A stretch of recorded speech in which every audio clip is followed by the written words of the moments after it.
Hello and welcome back to a new Kerbal Space Program video, right from the runway where we can see a new SSTO throttling up and starting to roll towards takeoff, and accelerating that is. So in today's video we are playing around with a new SSTO that I have so lovingly called the Ugly Bird.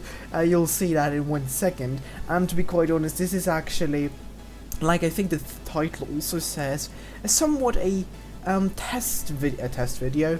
Well, not quite a test video, but rather a test flight that I still decide to make into a video, since, I mean, why not? So, yeah, as you know, this SSTO is going to the Mun, which is brilliant, and the test for it as being a test video is because, well, the ultimate goal of it is for it to be a bit more long range. What I mean with that is, I've actually received a comment in the previous video that said, how about doing a bit longer range SSTO video? So that's kind of the idea, and like I already said in that video, I already have pretty much one idea for a mission where we could go. So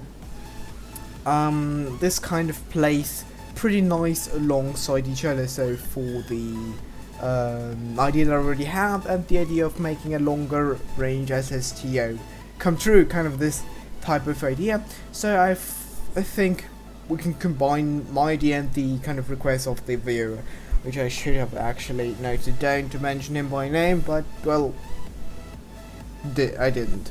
Anyhow, so onto the Ugly Bird SSTO, as the pretty name suggests. I didn't build it. I actually tried building something that looked really weird and funny and new and weird, I guess. So, having the idea of building or using a Mark II cockpit, cockpit, and Mark III fuselage parts, and that kind of is the result of this idea. Mixing a bit these two worlds, and on this side a bit earlier when we were still kind of flying at sub re-entry heating speeds, you saw this kind of curved part, so with this rather large belly, and I thought that would be kind of funny, calling it Ugly Bird. Anyways, that's just a bit under the naming, but who cares about names, quite honestly. As for the ascent, while we're already coasting at 2,200 meters per second, coasting towards the apoapsis for a circularization burn, and I'm trying to start talking about the launch profile. Wow, that's really bad. But anyways, in a nutshell, if you want to try to fly an SSTO, I'm not doing it the most efficient way, I'm doing it the most, in my personal opinion, comfortable way, where you get a bit of both worlds, efficiency and comfort. And that means you just accelerate in a constant approximately 20-ish degree angle until you're at around 15 kilometers, and then you start flattening out until you're at 20. At 20 kilometers you engage your nuclear engines, and then you just burn and wait until you run out of air. And once you hit that, preferably between 1,300 1,500 meters per second of surface velocity, and once you did that, you can smack on the rapiers and pull up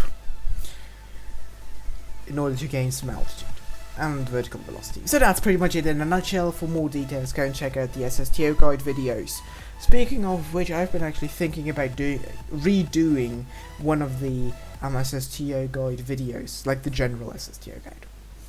So now we've seen me doing a eyeballing Mun transfer burn. What I mean with just eyeballing or gut feeling or things like that is because I just waited until the Mun is on the horizon and started burning, and now we just did a correction burn. Because like I already mentioned, the idea, well, this craft, this SSTO, although it looking kind of, it being the Ugly Bird SSTO going to the Mun, this is, frankly speaking, a test flight for further into interplanetary space. So if I were to do every single Mun maneuver super duper efficient, and let's say finish everything with quite a low margin of error. Well, no margin of error, with a quite low amount of remaining fuel once we land or return or whatever, then I would be not quite sure whether we are actually capable of doing a real interplanetary mission, right? So I've been just doing it since the craft has to be capable of handling a man and back mission with ease without even breaking a sweat and doing anything super efficiently. That's why I was just like, well, whatever, let's just eyeball pretty much the entire mission. Pretty much. That's one of the reasons, and the other reason is, like I already mentioned during the launch, it's a bit of a mixture. Like, generally speaking, my gameplay is generally a mixture between playing it for fun, comfortably, doing a lot of shortcuts that are not super efficient, but rather just easier on you as a player. So, and here we are now, actually on a on the surface, but in a slightly harder manner than I would have actually preferred, since, well, we just sadly broke one air brake. Luckily it was only an air brake that got destroyed whilst hitting the surface, since we were coming down a bit too hard, I guess.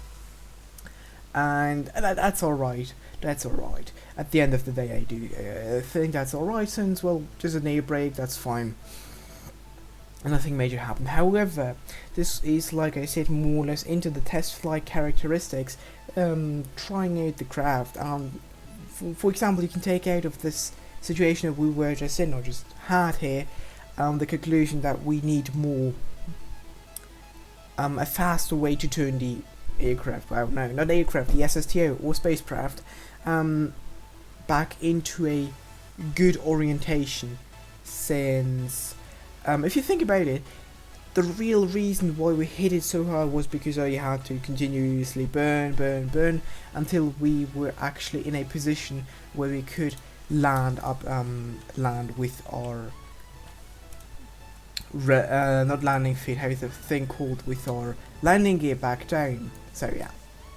Wow, that was now really long story short, right? Really, or the other way around, actually, a really short thing long. Anyhow, we're taking off. Luckily we do have rapier engine fuel, which is also why you should always keep some oxidizer whilst landing, or just generally when you're moving to a different planetary body. You should keep some oxidizer always in your tanks for multiple reasons. Reason one, like you saw during the landing burn, we were coming in very fast. We probably would have hit the ground if we would have used only the nuclear engines.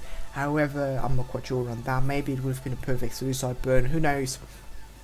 But just for margin of error or safety reasons, I used up some of the oxidizer. Then on takeoff, there's nothing more comfortable, more nothing easier than just to use a bit of rapier fuel to really get off the ground, especially when there's no atmosphere. You really need to get some altitude, use the wings to provide any lift whatsoever, and to get that ground clearance in order for you to start heading out into orbit. Speaking of heading, well, not heading out into orbit, but rather just orbit, it's time for our aerobraking. I'm going to be quite honest, I was super conservative in this during re-entry here. I was like 4 or 5 times going through re-entry, like very high altitude re-entry, conservative profile, quote unquote space shuttle like, and then I was super impatient and was starting to flip, on purpose I was flipping around, and then we were finally getting down into a final approach, which is actually pretty darn good, all things considered. So that was good. However, then we went suborbital while we were still flippering around, and we almost have no electric charge, which you can see on the top right corner of the first metric there. So this made flipping things back around quite difficult. So we went backwards and flipping around in the higher atmosphere. But once we were in the lower atmosphere, we could use our aero surfaces to actually fly backwards, which was super ridiculous. and then turn around mid-air doing some sort of, I don't know, drifting slide type of turnaround, I guess, or something along those lines. Really hilarious. Which also gives me a bit more kind of the additional add-on to slap on some more solar panels in order not to lose electric charge, and maybe actually put in an additional reaction wheel to have a bit more, let's say, power, for two reasons. One, like we said already on demand, to get our craft faster, to turn our craft faster onto the ground and from the ground up and things like that. And now in this case, keeping it, or if I'm doing something so aggressive for error braking, so in order to return to a more sane aerodynamic position. But those are quite small things.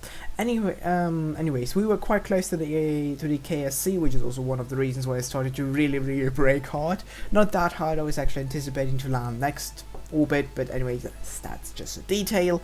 Now we're coming in towards the nightly runway. I really do hope that things look on YouTube pretty close to what they look in my preview window.